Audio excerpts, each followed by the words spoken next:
Hey guys, what's up? Just gonna finish off the last part to expanding on that 10 point, which is sketchiness of a situation. For me, that was a more complex one, and complicated because it's not so easy to explain.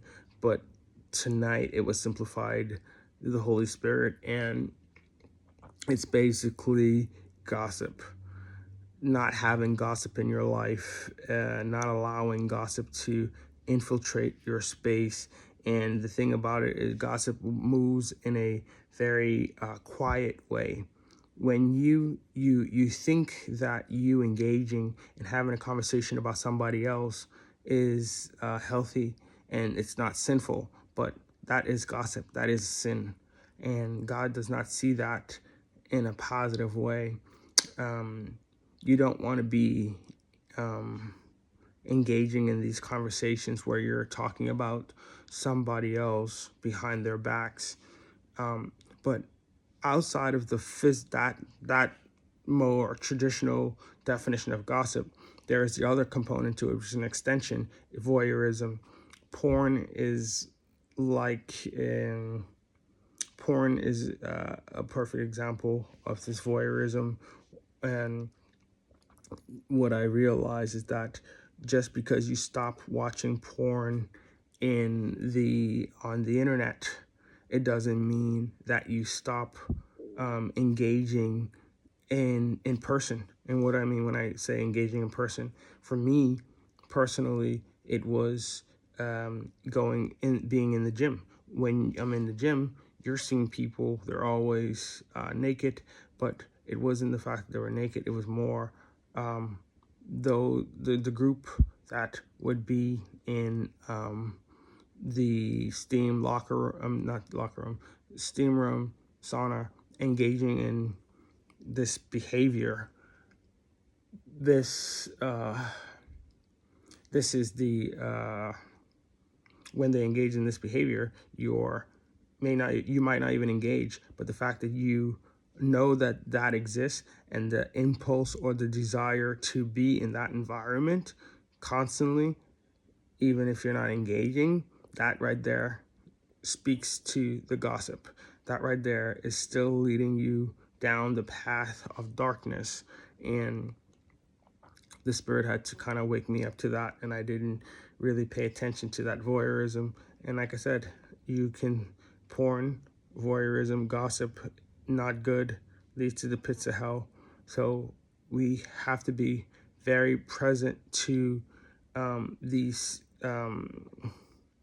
And when I said sketchiness of a situation, what I realized within that is that all of my complex, quote unquote, things that were complex for me, it all was rooted in some variation of gossip, some variation of a hypothetical that was not rooted in fact.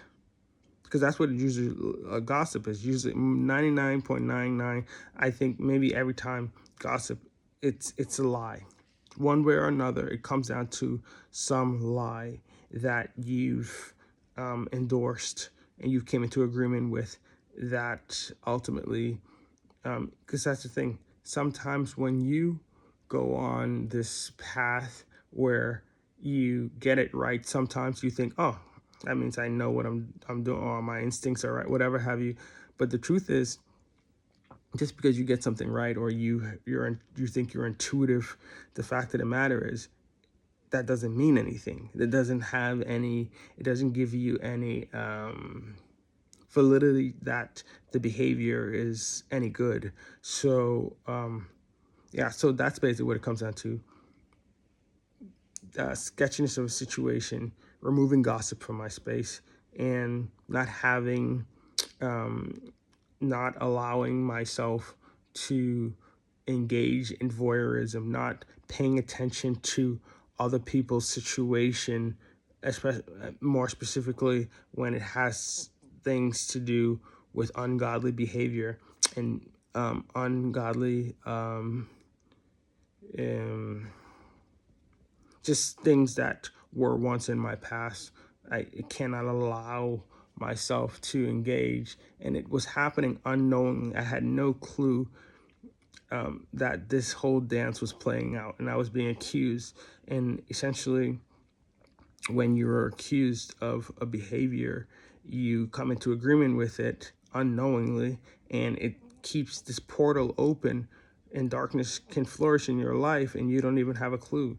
So to avoid hell, death, and the grave, leave gossip out of your life. Do not do it through porn. Don't do it through going to sketchy places where you once used to do certain behaviors, and trying to emulate the lifestyle of sinners, and trying to like circumvent the situation. Either be all in for God, or that's just the best way. Just be all in for God. God bless. Take care.